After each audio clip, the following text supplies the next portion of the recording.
야, 히사시부리.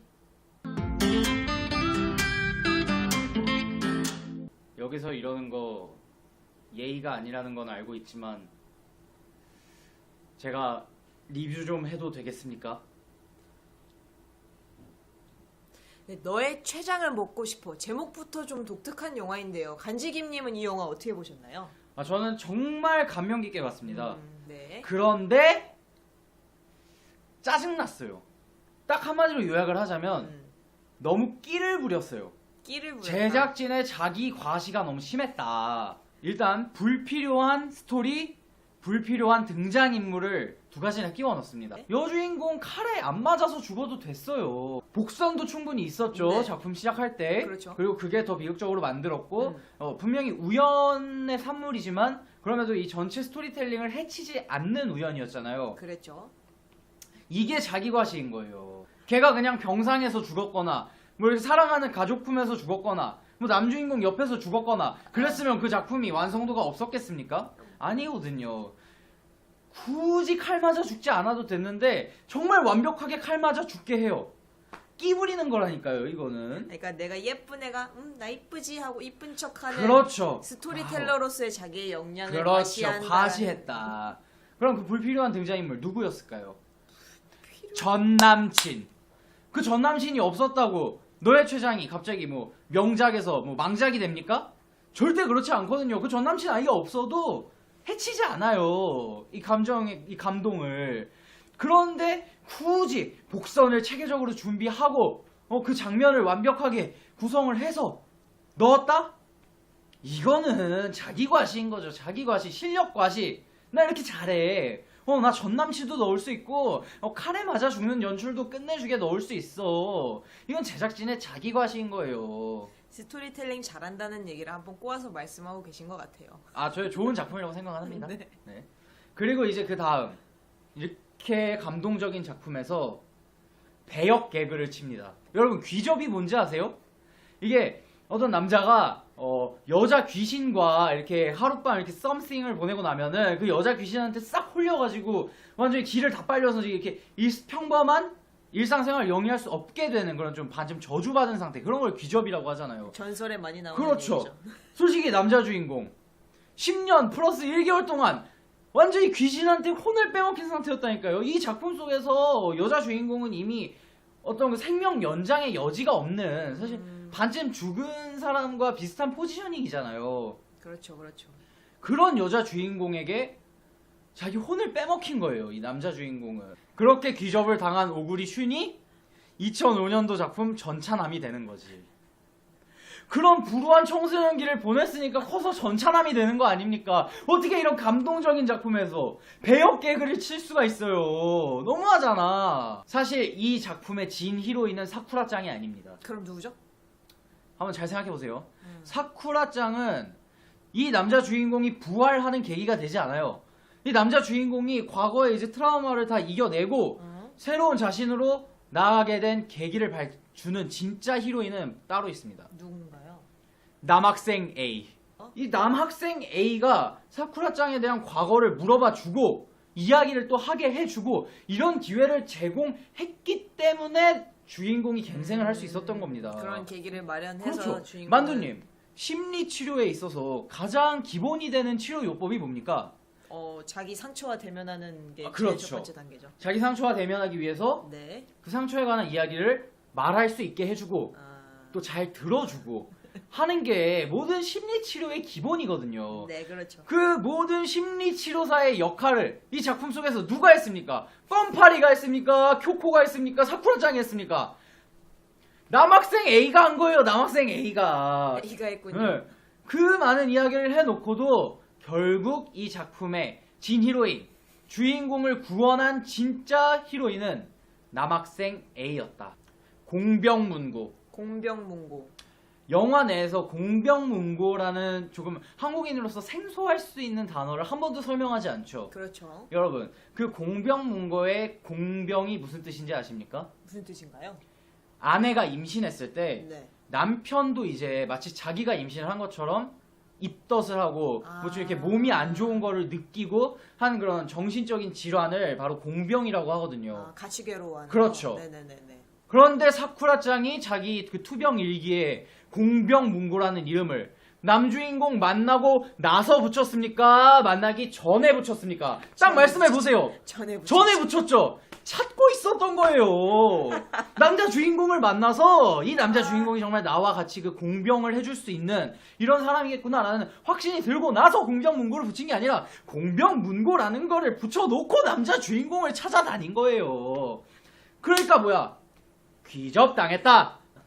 어쨌거나 제가 말씀드린 이 세 가지 포인트 정말 부정하고 싶으시겠지만 부정할 수 없는 빼박 켄트 간지김식 리뷰 포인트라고 할 수 있죠. 만두님은 네. 이 작품 어떻게 보셨을지 궁금합니다. 특히 네. 만두님은 저랑 다르게 원작을 또 보고 네. 보신 거 아닙니까? 저는 영화 보기 하루 전날 일단 원작을 먼저 독파를 하고 영화를 보러 갔는데요. 책에서는 어른 시점이 아예 존재를 안 해요.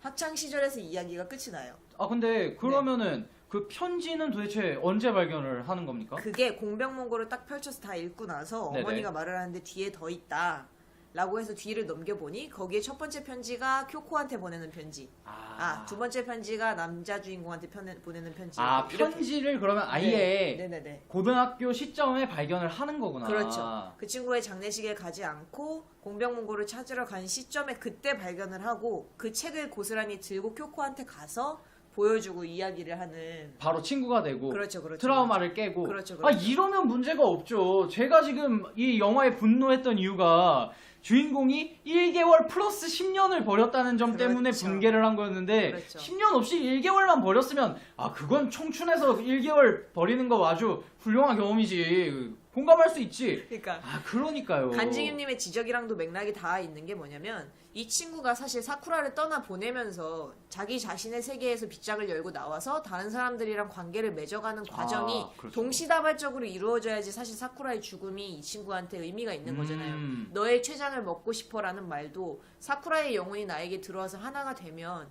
그 친구가 극적인 변화를 그 당시에 이뤄야 되는 건데 사실 영화에서 오그리슌이 보여주는 모습은 사쿠라가 남기고 갔다기에는 조금 부족하잖아요. 항상 사직서를 서랍에 넣고 다니고 죽은 사람처럼 살고. 췌장을 네. 바로 먹었어야 됐는데 10년 묵혔다 먹은 거지 영화에서는.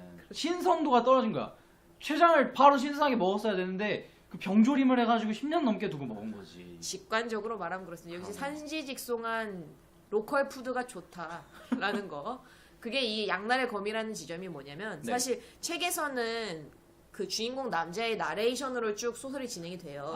근데 이거를 영화에서 그대로 가지고 와서 쓰기엔 좀 무리가 있잖아. 그러니까 그럴 수는 이제 있겠네요. 영화를 쓴 작가가 이제 궁여지책으로 내놓은 게 이제 성인이 된 사람이 이거를 전해주는 방식으로 남학생 액자식 A, 구성을. 그렇지, 액자식 구성으로 남학생 A를 등장시켜서 이 이야기를 풀어나가고 그렇기 때문에 불가피하게 편지도 나중에 발견을 하게 되고 이런 식으로 진행을 한 것 같은데 이게 영화적인 언어로서는 맞았을지 모르지만 오히려 원작의 의미를 조금 퇴색시키는 결과를 낳지 않았나 이런 생각은 좀 듭니다. 그렇지만 영화적으로는 잘 풀어냈다고 생각을 저도 원작을 먼저 보지 않고 영화를 봤으면 그렇게 문제 안 됐을 것 같다는 생각은 들어요.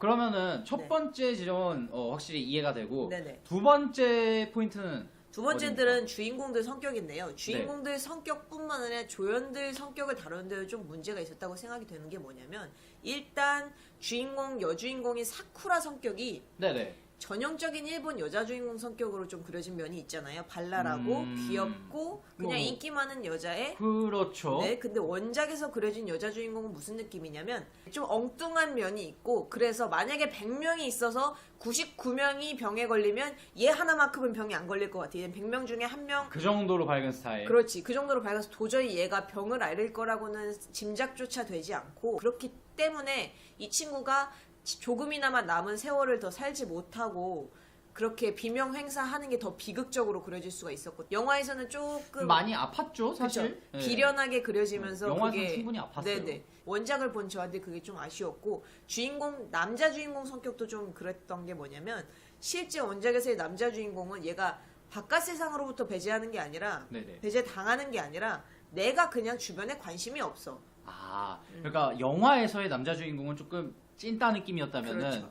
실제 작품 속의 남자 주인공은 네. 자발적 아웃사이더에 가까웠다 이런 거네요. 정확한 표현이에요. 아, 딱 그런 느낌. 아까 불필요한 캐릭터가 그 반장 역할의 전 네네. 남친 그 역할 말씀 주셨는데 그 반장 역할이 원작에서 굉장히 중요했던 게 뭐냐면 그 장면에서 주인공이 나레이션으로 그런 얘기를 해요. 나로서는 전혀 상상도 못했고 난생 처음 해보는 일을 했다. 그게 뭐인고 하니 내가 상처 입힐 의도를 가지고 그 사람에게 이런 이야기를 했다라는 게 나와요. 그러니까 이 사람은 타인과의 관계가 없었고 타인에게 상처를 줄 의도로 말한 적도 없고 타인에게 상처를 받은 적도 없었는데 난생 처음 사쿠라 반장에게. 때문에 사쿠라 때문에. 사쿠라 때문에 남에게 상처를 줘본 거야. 그러니까 어떤 식으로든 남에게 영향을 미치는 그런 되게 극적인 장면이었는데 그런 거를 그려내는 방식이 영화이기도 하고 나레이션으로 할 할 수 수 없기 없기도 때문에. 하고 그렇죠. 그렇기 때문에 여러 가지 그런 감정선이 배제된 면이 분명히 있는데 그 여주인공과 남주인공을 좀 더 공들여서 그런 면을 강조해서 그려줬다면 조금 전형에서 탈피할 수 있었지 않았나라는 좀 아쉬움이 남아요. 그래서 결과적으로 제가 추천드리는 거는 원작 보고 영화 보지 마시고 영화 먼저 보고 원작 보시라. 제가 뭐 아까 세 가지 안 좋은 점을 말씀을 드렸지만은 말은 이렇게 했지만 제가 혼자 보러 갔거든요. 혼자 보면서 커플들 사이에서 혼자 이러고 보면서 질질 짜면서 봤습니다. 장난 아니었어요. 감동적이었고 솔직히 막 가슴 찡하고 막 그래서 괜히 지금 더 일어나 봐요. 아 커플 관객이 많았나요? 아, 저 빼고 다 커플 관객이었습니다. 간지님 보시 커플 관객에게 추천할 만한 영화라는 생각이 좀 드시나요? 그 고민을 저도 해봤는데 네. 요거는 정말 명확하게 말씀을 드릴 수 있을 것 같아요. 네. 현 커플에게는 썩 추천하지 않습니다. 커플보다는 네. 썸을 타는 관계에게 딱 추천하는 영화입니다. 왜 그러냐면은 이 남자 주인공과 여자 주인공이 본격적인 로맨스를 하지는 않잖아요. 그렇죠. 근데 또 이 썸 타는 관계에서 대놓고 로맨스를 봐버리면은 이 또 썸 타는 그 썸을 또 즐기는 또 모던 보이들의 또 그 멜랑콜리한 감상이라는 거는 또 그 아주 뭐 이렇게 대놓고 달콤한 거보다는 이렇게 좀 새콤달콤한 걸 원하는 거 아니겠습니까?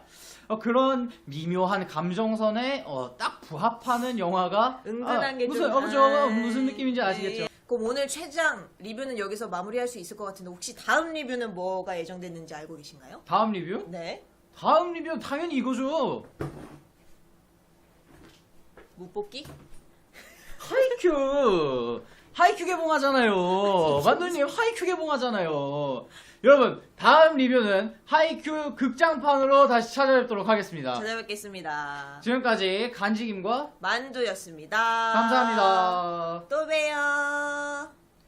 좋아요 및 구독 부탁드립니다.